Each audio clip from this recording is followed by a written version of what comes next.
Vice Admiral Mark Norman to get a fair trial. His defence team has requested and has the right to evidence relevant to his case.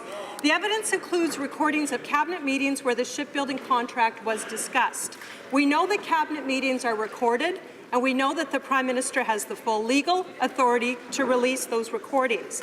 Will he do so, and if not, what is he hiding? The Honourable Minister of Public Safety. Mr. Speaker, as the Honourable Member knows, as a long-standing member of this House, the government does not comment or speculate on matters that are related to ongoing criminal trials. That is the long-standing convention of this House, Mr. Speaker, and it's important that the judicial system be free to conduct itself completely in an independent fashion. That's important for the prosecution, that is important for the defence, and we will not comment on ongoing processes. Opposition House Leader. Well, Mr. Speaker, we know from Ontario and the gas plant scandal that when Liberals get into trouble, the first thing that they do is destroy the evidence.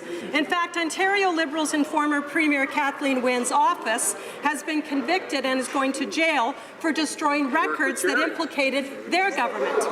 Can the Prime Minister assure us that no one in his office or any other minister's office have destroyed any records, recordings, or other evidence related to the Mark Norman case? The Honourable Minister of Public Safety.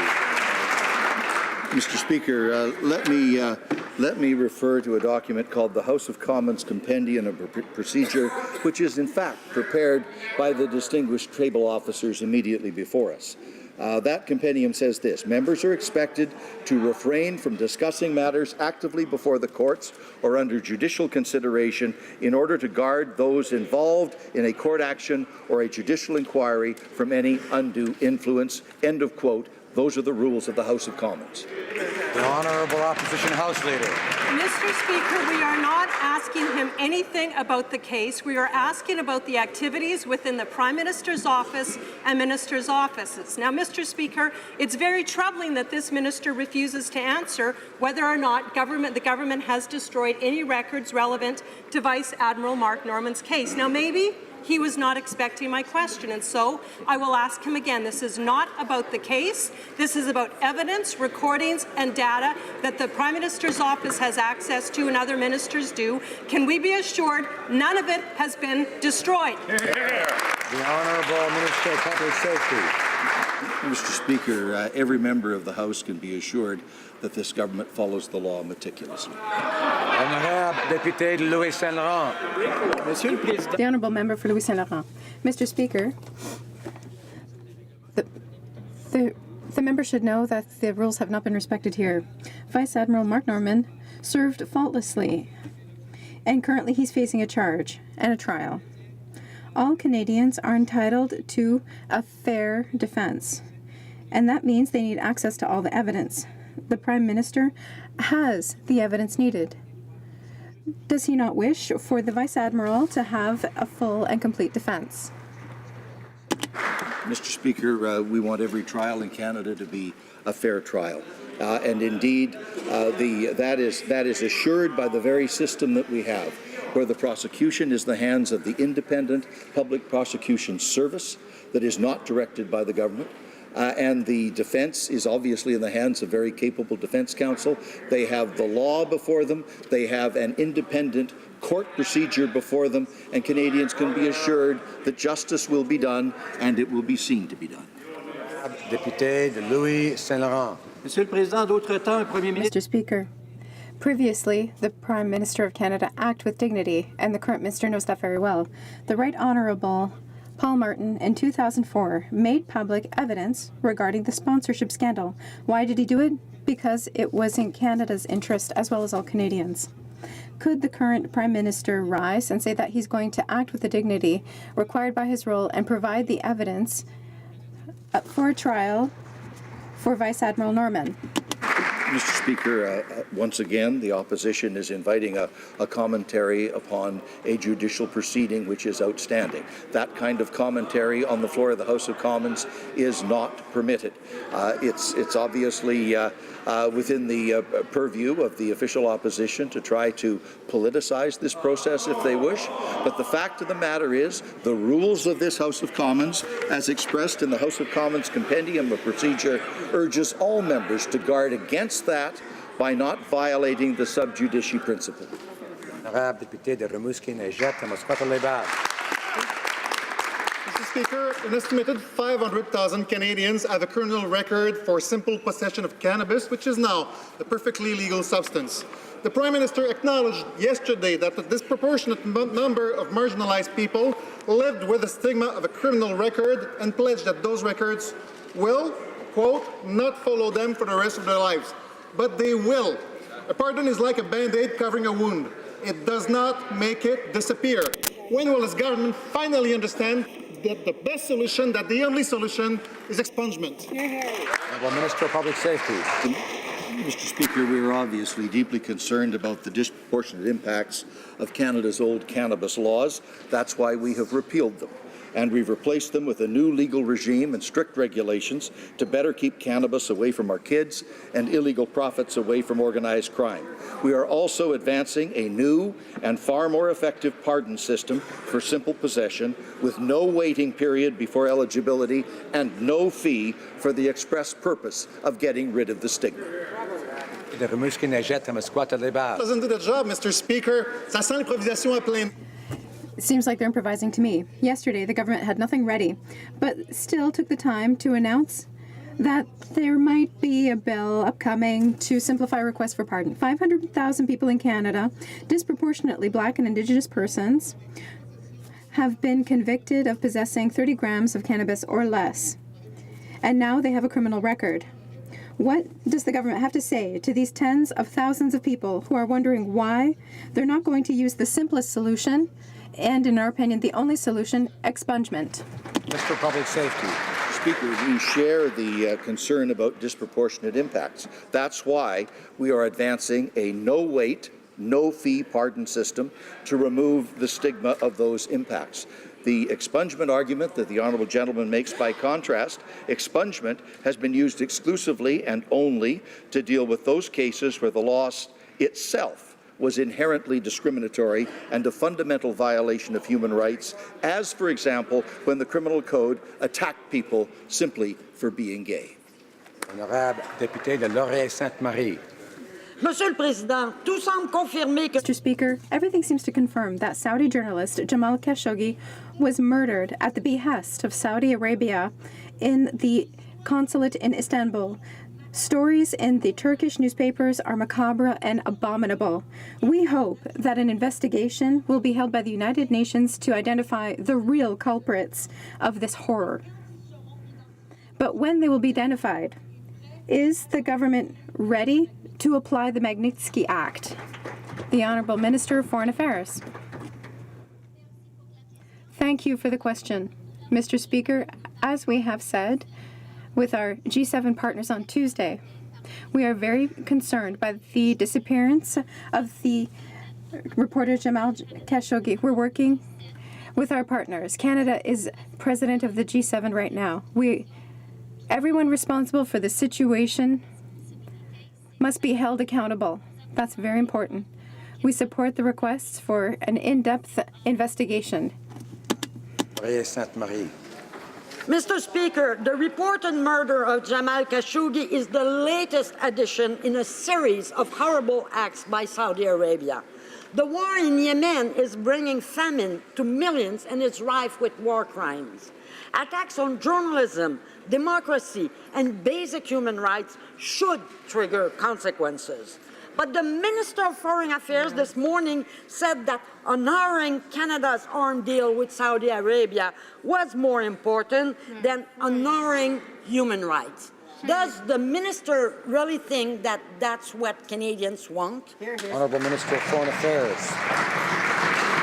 Mr. Speaker, of course I don't think that's what Canadians want, and that's why I said no such thing. Mr. Speaker, Canada's position on human rights in general, very much including in Saudi Arabia, is clear and firm. We took a clear and firm position in August, and I think that is something that Canadians can be proud of. When it comes to the case of Jamal Khashoggi, we led a G7 foreign ministers statement which came out on Tuesday saying that those responsible must be held to account. Honourable member for Durham. Mr. Speaker, my question is for the Attorney General. In her mandate letter, the Prime Minister asked her to, quote, ensure that the rights of Canadians are protected, unquote. One of the core rights of Canadians is the right to make full answer and defence in a criminal proceeding through the disclosure of evidence to the accused. The Liberals are denying Admiral Mark Norman his due process rights as articulated in the Charter and affirmed by the Supreme Court of Canada. Will the Minister, as our top justice official, commit her government to living up to the Charter and release all evidence? The Honourable Minister of Justice and Attorney General. Well, thank you, Mr. Speaker. I have to say this prosecution is being handled by the Public Prosecution Service of Canada, which operates independently from my office. As this matter is currently before the court, it would be entirely inappropriate for me to comment further. Member for Durham. Mr. Speaker, I'm not asking the Minister to comment on the details of the case. I'm not asking the Minister to comment on the contents of the document. It's shocking that our top justice official won't commit to just releasing the documents, Mr. Speaker. All we're asking is an affirmation from Canada's top justice official that she will ensure that Admiral Mark Norman's charter rights to be able to defend himself are respected by them releasing the documents. Not what's in them. Will she release the documents, or what is she hiding? Hear, hear. Honourable Minister of Public Safety. Mr. Speaker, let me quote, members are expected to refrain from discussing matters before the courts or under judicial consideration in order to protect those involved in a court action or judicial inquiry against any undue influence through the discussion of the case. The practice is referred to as the sub judice convention and applies to debate, statements, and question period. End of quote, Mr. Speaker. Those are the words of the Honourable Peter Van Loan, May the 11th, 2015. L'honorable député de Chicoutimi-Le-Fjord. Monsieur le Président. Monsieur le Président, le vice-amiral Norman. Mr. Speaker, Vice Admiral Norman cannot defend himself because the Prime Minister refuses to allow access to evidence for his defense. What we have before us is a genuine bit of summer theatre. In Canada, justice is not a one-way street. Everyone has rights under the Charter of Rights and Freedoms. Mr. Norman is entitled to a fair and just trial. Can the Prime Minister guarantee that Officer Norman will be able to defend himself and that he will hand over all the evidence needed for the defense? The Minister of Public Safety. Mr. Speaker, the prosecution in this case is handled completely independently by the Public Prosecution Service. The defence is obviously in very capable hands of learned counsel, and they will no doubt pursue the appropriate laws and rules of court. And I would add this, quote, it is deemed improper for a member in posing a question or a minister in responding to a question to comment on any matter that is sub judice. End of quote. Those again are the words of the Honourable Peter Van Loan, May the 11th, 2015. Honorable député de Chicoutimi-Le-Fjord. Alors. Order. Monsieur le Président, c'est devenu une habitude. Mr. Speaker, it's become a habit of the Liberal government to not govern for all Canadians, but for good Liberal buddies and certain interest groups. Is this their sunny ways, as they said? A cabinet that is obstructing the courts to hide the real sacrificial lamb in this story. It's now up to the House of Commons to hold the cabinet responsible. What is the government hiding? Honourable Minister of Public Safety. Mr. Speaker, the rules of this House and the laws of Canada need to be applied with complete impartiality and to the appropriate conclusions that are determined not by politics, by an independent judicial process. The Public Prosecution Service is in charge of the prosecution. Eminent legal counsel is in charge of the defense. They undoubtedly will make sure that justice is done. Member for Barrie Innisfil. One of the fundamental tenets of democracy and a fair justice system is access to the truth. The Prime Minister and his cabinet are refusing to release evidence to Vice Admiral Norman's defence team. As a result, this House must act and hold Cabinet and the Prime Minister to account for this cover-up. Mr. Speaker, the Prime Minister claims he respects the court. If he does, why won't he release the evidence? The Honourable Minister of Public Safety. Mr. Speaker, there are procedures, judicial procedures, quite independent of this House, that deal with the matters that are referred to in that question. And the point is, in the rules of this House and in the conventions of this House, members are expected not to ask questions, and ministers are expected not to give answers that comment directly or indirectly on an outstanding legal procedure, and we will honour that convention. The member for Barrie Innisfil. It's absolutely ridiculous, Mr. Speaker, because the Prime Minister publicly stated that Vice Admiral Norman would likely be charged. How did he come to that conclusion? It's as if he knew something before the RCMP investigation was complete. The Prime Minister is playing a very dangerous game with Vice Admiral Norman's life, and that is precisely why it's important for the Vice Admiral's defense team to see the evidence that the Prime Minister is covering up. What is the Prime Minister hiding, and who is he protecting? The Honourable Minister of Justice. Mr. Speaker, the prosecution of Vice Admiral Mark Norman is being handled by the Public Prosecution Service of Canada, a body that acts independently from my role. As this matter is currently before the court, as the member opposite should know, it would be inappropriate for me to comment further. Député d'Abitibi, James Nunavik, EU. Mr. Speaker, I have the sad impression that the Liberals and Conservatives are pretty much the same thing. Stephen Harper declared before the G20 that Canada had no colonialist past. And now there are some who pretend there is no racism in Canada. Do they know how many people they just insulted? Minister, an opportunity to admit he was wrong, to admit he made a mistake, that he screwed up, and say, I'm sorry.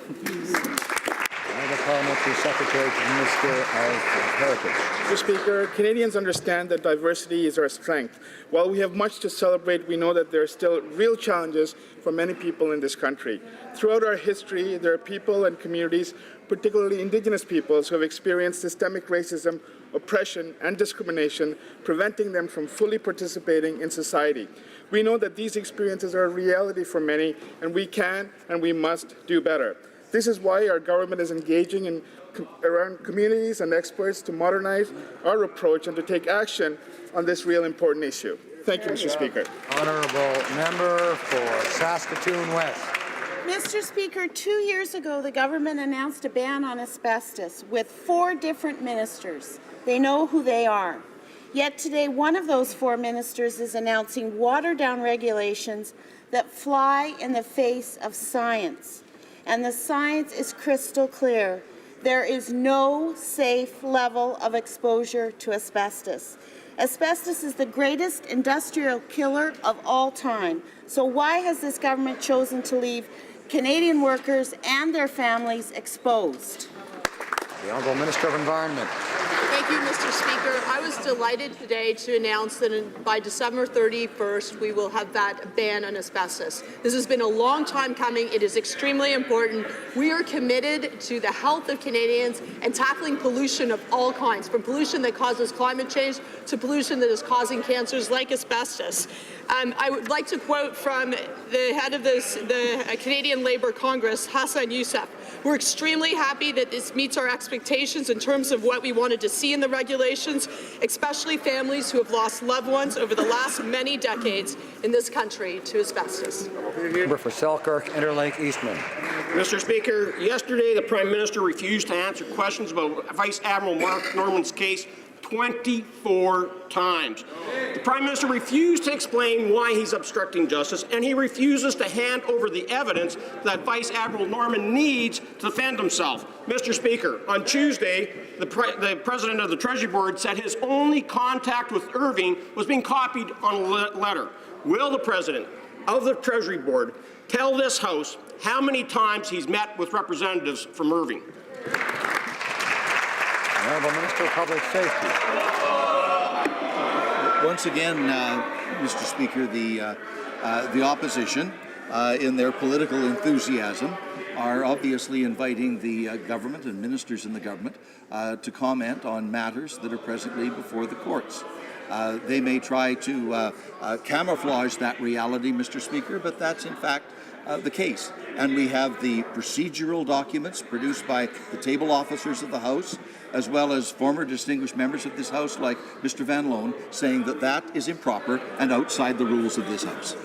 For Selkirk, Interlake, Eastman. Well, Mr. Speaker, we're just asking for the schedule of the President of the Treasury Board. Well, here's the inconvenient truth, Mr. Speaker. I can tell the President of the Treasury Board that he's met with Irving 24 times, 16 times since he became minister. And those are just the publicly disclosed meetings. That doesn't include emails, texts, or instant messaging. Now, that's some of the information that Vice Admiral Norman needs to build his defense.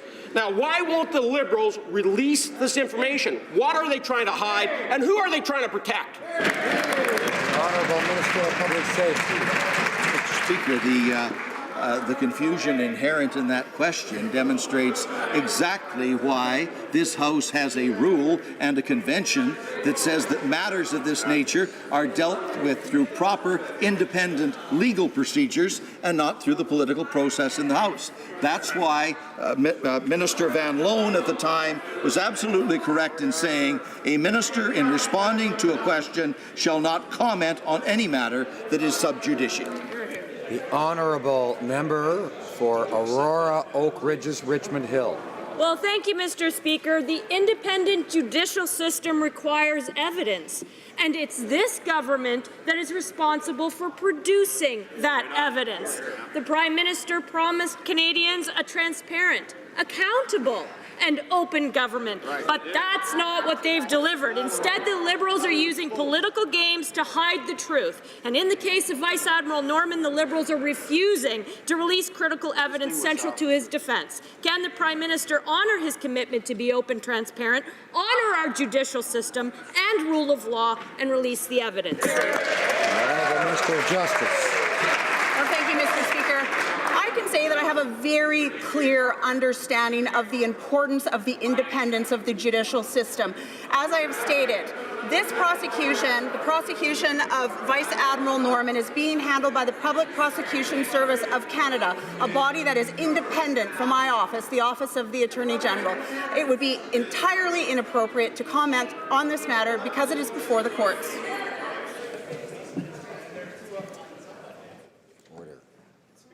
Member for Aurora, Oak Ridges, Richmond Hill.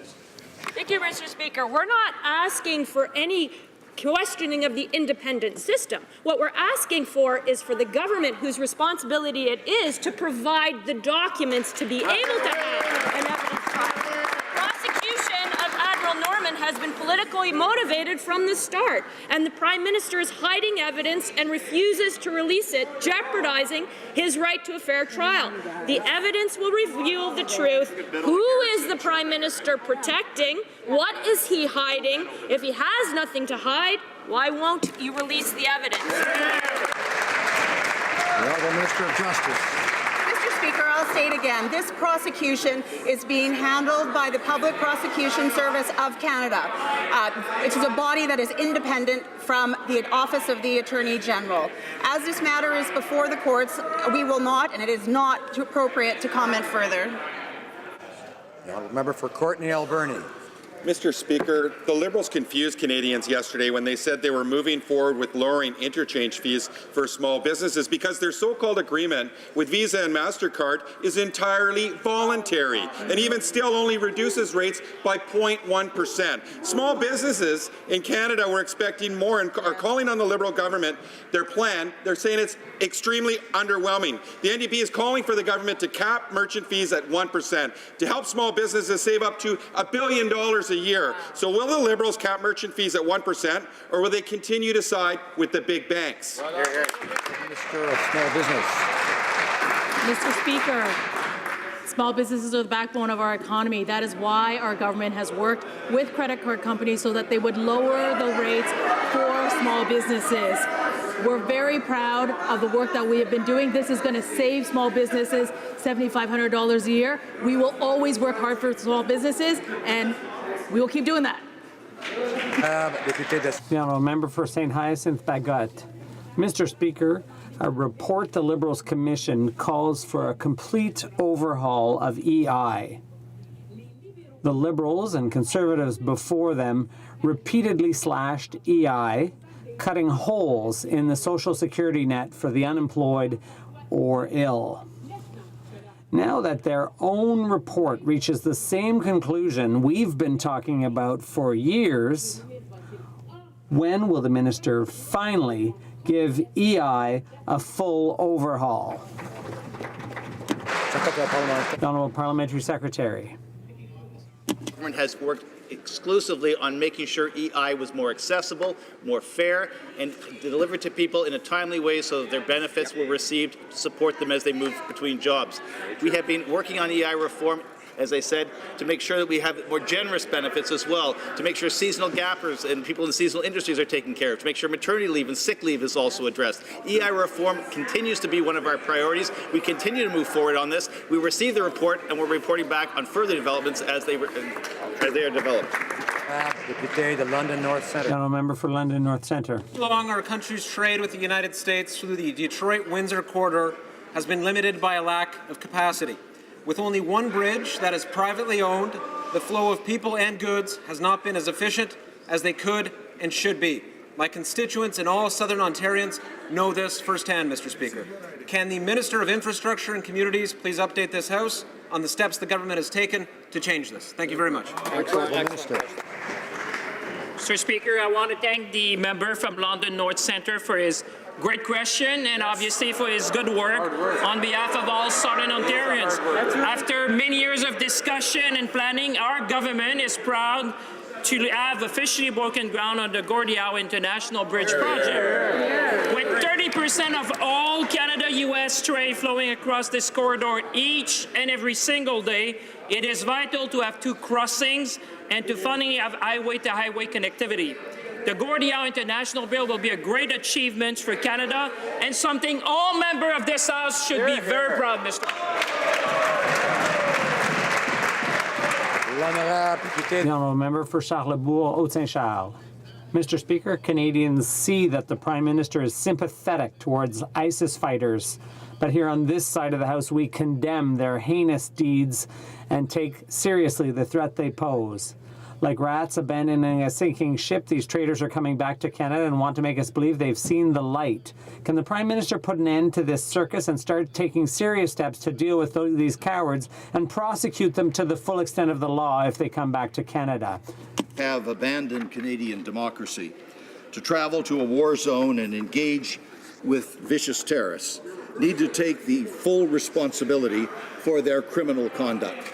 Our intelligence, security, and police agencies will investigate terrorists with all possible means with the absolute goal to charge and prosecute to the fullest extent of the law.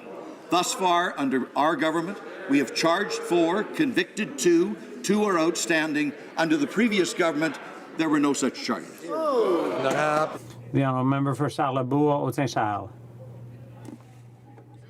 Mr. Speaker, the minister, like most Liberals, likes to accuse the previous government for cutting funding, but they've cut funding in very many important areas too. The Prime Minister knows full well that traveling abroad to take part in terrorist activities is a criminal offence. Several men and women are looking to return to Canada after fighting against our allies, and he's doing nothing to stop them. I'm asking the question, but it's Quebecers and Canadians that want to hear the answer. When is the Prime Minister going to deal with this situation? The Honourable Minister. As I said in my first answer, we will investigate through our police and security agencies by all possible means with the absolute determination to lay charges and to prosecute in every case. And in fact, Mr. Speaker, in the cases that have been dealt with so far, there have been 4 charges laid by this government, 2 convictions obtained, 2 others are in the process. By contrast, under the previous government, with respect to these terrorist returnees, not a single charge was laid by the Harper government. Honourable member for Yorkton Melville. Mr. Speaker, the contrast is that terrorists have been emboldened by this government. That's right. Canadians are rightly concerned when they hear about ISIS terrorists returning to Canada and that they may live in their neighbourhoods. Any persons who join a terrorist organization to fight against Canada and its allies are criminals and threats to our safety. When will this government get serious about keeping terrorists out of Canada and ensure that those returning will face the full extent of the law? Honourable Minister of Public Safety. Mr. Speaker, for the 3rd time, I will say to this House and say to all Canadians, those who have left the comfortable confines of Canadian democracy to travel overseas and associate themselves with a terrorist cause will be pursued by Canadian justice. We will investigate by every means possible in concert with our allies in the Five Eyes and the G7 to lay charges, to prosecute. We've already done that in 4 cases, Mr. Speaker. We will continue to do it in every possible case where they did nothing.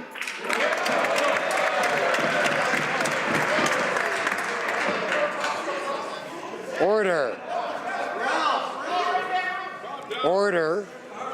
The honourable member for Durham seems to feel that he can speak in this House without being called upon. There's always, and he's persisting in doing this, there's always the possibility of not being called upon for a while. I think he should refrain from doing that. The honourable member for Lakeland.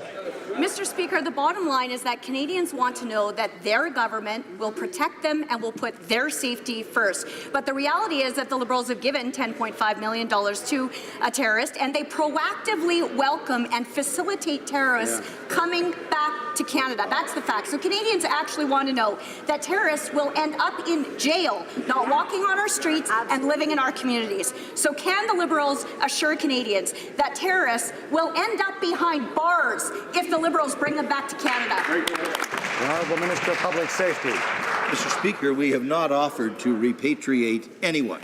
And in fact, there is no deal with the Kurd region at the present time, and there has not been, Mr. Speaker. The fact of the matter is we will pursue criminal prosecutions in every possible way we can. We've demonstrated that, Mr. Speaker, by actually doing it, where the previous government, while they talk a good game, failed to lay a single charge. The honourable member for London Fanshawe. Mr. Speaker, this government has agreed to discriminatory provisions under its new trade agreement, the USMCA. Private couriers delivering goods across the border receive a duty exemption that our Crown Corporation, Canada Post, does not. This provision punishes rural areas where Canada Post is the only game in town for delivery of goods. Why did the government agree to this, and why are the Liberals undermining our Crown Corporation and public services? The Honourable Minister of Foreign Affairs. Mr. Speaker, the conclusion of the modernized NAFTA agreement was a major accomplishment for Canada, a major accomplishment for Canadian businesses, for Canadian workers. One of the great achievements in this agreement was to keep de minimis levels low. That is something that Canadian small businesses asked us to do. That is something which we achieved, and we're glad that we were able to do so. The honourable member for Longueuil-Saint-Hubert. Mr. Speaker, when it comes to making web giants pay their fair share, it seems common sense and tax fairness just aren't enough. The finance minister is waiting for an international consensus. I've got news for him. Canada is the last remaining dummy in the G7 not to collect sales tax from Netflix. In France, Netflix will have to charge and pay tax and guarantee 30% local content. But meanwhile in Canada, no tax requirement. So the Minister of Heritage, in between a couple of doobies, could do something, as Robert Charlevoix would say. The Honourable Minister. On the issue of taxation, the Prime Minister and the Minister of Finance have been very clear. But we also know that the Broadcasting Act itself hasn't been reviewed since before the Internet came into our homes. The Conservatives did nothing for 10 long years, so we have taken action. We've appointed a panel of experts to help us modernize this act, and our starting point is clear. All players that participate in the system must contribute to the system. There will be no free rides. The Honourable Member for Beauport-Limoilou. Mr. Speaker, the Labour Minister certainly is unaware of the upset she caused among entrepreneurs, residents and elected officials in Quebec City when she scoffed at the labour shortage. All across Beauport, Limoilou, Quebec and Canada, small and medium-sized businesses, economists and other stakeholders have pointed to the labour shortage as a veritable crisis. No one thinks it's good news. No one's laughing about it. Quite the contrary. It's time for action. What's the Prime Minister planning to do? Laugh about it or do something about it? Mr. Speaker, it's wonderful to see the Member of Opposition applaud our success as a government, where we have ensured that we have the lowest rate of unemployment since the 70s. We've added over 600,000 jobs. In fact, small and medium-sized businesses have added 600,000 jobs to our economy. And now we have a new problem. We have the problem of the fact that we have people that are looking for employees. And so that's why we're working so hard to make sure that every person, every Canadian has that first shot at success, whether it's in a small and medium-sized business in Quebec or in Ontario or in Alberta or any of the other provinces or territories, that they have an opportunity to develop the skills they need to take advantage of that work. Thank you, Mr. Speaker. Honourable Member for Banff-Airdrie. Mr. Speaker, small businesses are the cornerstone of the Canadian economy, but a recent World Economic Forum competitiveness report found that Canadian businesses already face a heavy regulatory burden and inefficient bureaucracy. So what do the Liberals do? Well, besides increasing the regulatory burden, they've brought in onerous new small business tax rules, a carbon tax on everything, and payroll tax hikes. And the Prime Minister calls them wealthy tax cheats. So why do the Liberals continue to attack our hardworking local small business owners? The Secretary to the Minister of Finance. It's just the contrary, Mr. Speaker. It's our government that's actually delivering for small businesses and entrepreneurs across this country. We've actually lowered small business tax rates from 11% to, which is going to be 9%.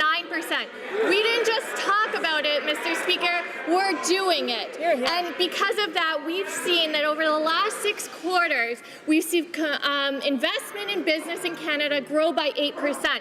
That's because the action we're taking is real, and the Conservatives don't seem to understand that. Honourable Member for Banff-Airdrie. Mr. Speaker, the Liberals love to take credit for things that they were forced to do. They know full well that that was a flip-flop, and they were only forced to return to that tax cut that the Conservatives put in place when and that they tried to take away. Now, small businesses continue to struggle because of that Liberal government. Liberals that cut an advisory committee that ensured that each new regulation on small businesses would be offset by the removal of another piece of regulation. The Liberals simply continue to pile on new regulatory burden. How can they say they're easing burdens on small businesses when they're continuing to add more taxes and more red tape? Mr. Secretary. Thank you, Mr. Speaker. The fact, again, remains that we're taking real action to grow the economy. The Conservatives had 10 years and they had the worst growth since the Great Depression. Meanwhile, we have some of the lowest unemployment rates in 40 years. And it's no surprise, Mr. Speaker, that as we're cutting taxes for small businesses, for Canadians, for families, stop sending checks to millionaires, our economy is one of the best in the G7. But, Mr. Speaker, with a failed record like that, no wonder they don't understand what success looks like.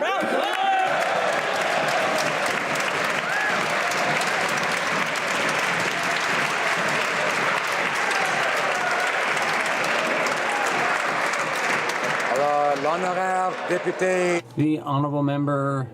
Order.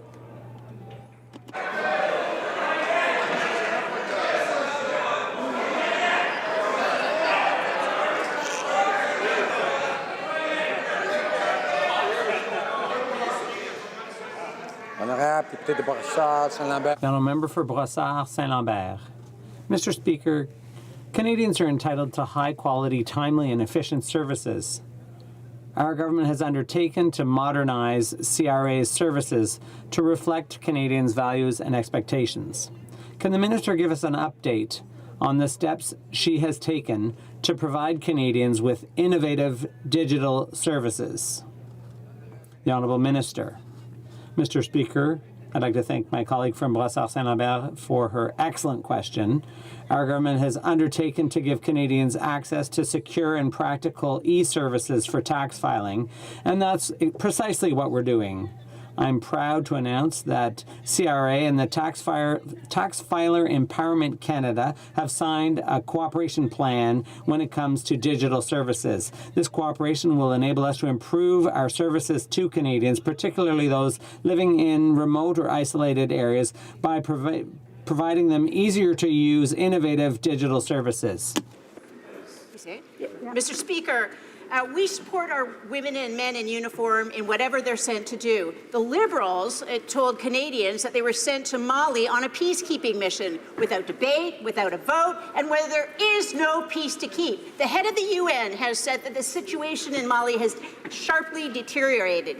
How can Canadians be assured that our soldiers have the equipment and the manpower to defend themselves when the Liberals play politics with procurement? Honourable Minister of Veterans Affairs and Associate Minister of National Defence. Mr. Speaker, the safety of our women and men in uniform is our government's top priority.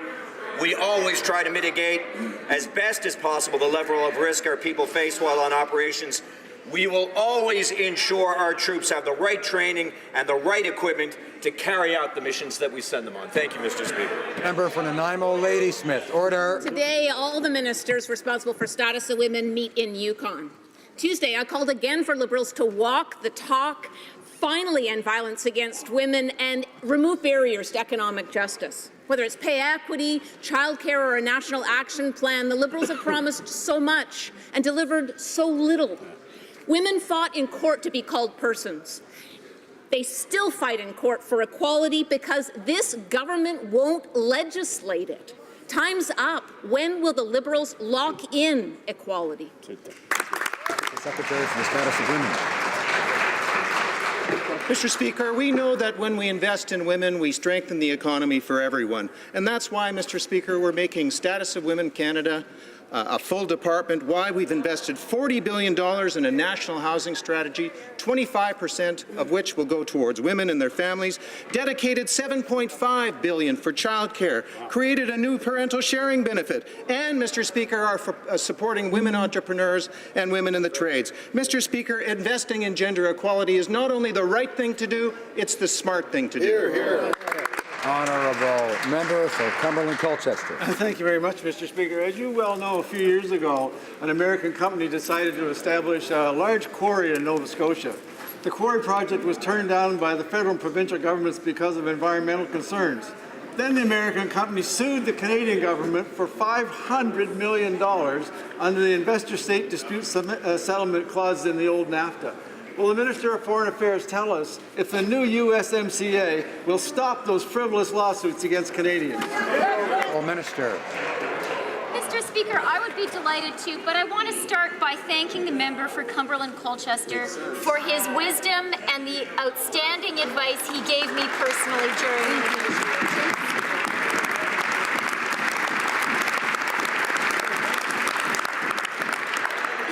Especially on Chapter 19.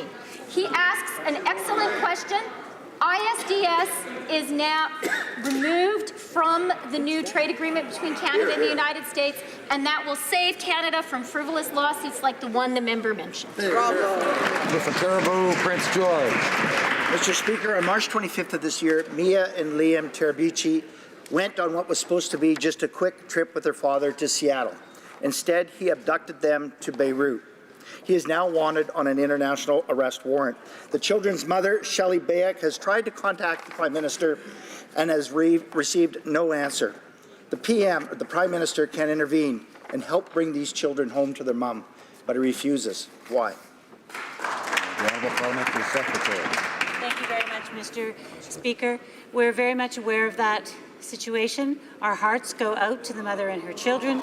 We are providing consular services, and of course we're bound by the Privacy Act, so I'm not permitted to say anything further. Thank you, Mr. Speaker. Député de Montcalm. The Honourable Member for Montcalm. Mr. Speaker, this peace and love, kumbaya government is pretty quick to lose sight of its lofty principles of peace and love when it comes time to take action against tyranny. No sanctions against Saudi Arabia for killing Khashoggi. No, sir. Look away. That's not what I call diplomacy. It's complicity. By selling arms to Saudi Arabia, does the Prime Minister realize he's an accomplice to this murderous regime? The Honourable Minister of Foreign Affairs. Mr. Speaker, when it comes to human rights, Canada's voice has been loud and clear, and everyone knows that. That absolutely includes Saudi Arabia. Everyone has seen so.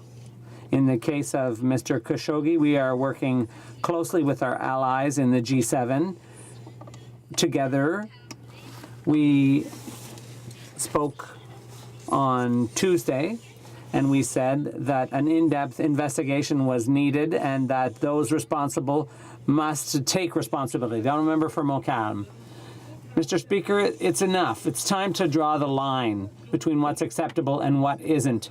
Khashoggi's assassination was the straw that killed the camel. By selling arms to Saudi Arabia, that murderous regime, we are selling our souls. Is this government going to continue to enter into contracts with Saudi Arabia? Because if they do, they will continue to make us accomplices. The Honourable Minister of Foreign Affairs. Thank you for the question. Mr. Speaker, I'd like to underscore once again that the disappearance of Jamal Khashoggi is very troubling. Canada has said that loud and clear. That's the message I sent to the Saudi Arabian Foreign Affairs Minister. I also spoke with my German, British, and American counterparts. We are joining with our partners in demanding an in-depth investigation and that those responsible be held responsible. Couple of days, Canadians have emitted a great deal of cannabis smoke. But that's nothing compared to the emissions from energy-intensive cannabis production. U.S. cannabis production emits as much carbon as 3 million cars. Has the government estimated the carbon footprint of Canadian cannabis productions, and what steps has the government taken to limit those emissions as it lights up this new industry? The Minister of Environment. Thank you, Mr. Speaker. We know we need to take action on climate change. We know we need to reduce emissions, and we are committed to doing that across all sectors. We have a price on pollution. We are phasing out coal. We're making historic investments in public transportation. We are investing in clean technology companies. We will continue taking the actions that Canadians expect to both protect our environment and grow our economy. Thank you. Good job. The Honourable Member for Caribou Prince George rising out of point of order, rising out of question period. Shelley Bayek's children were abducted by their father and taken to Beirut.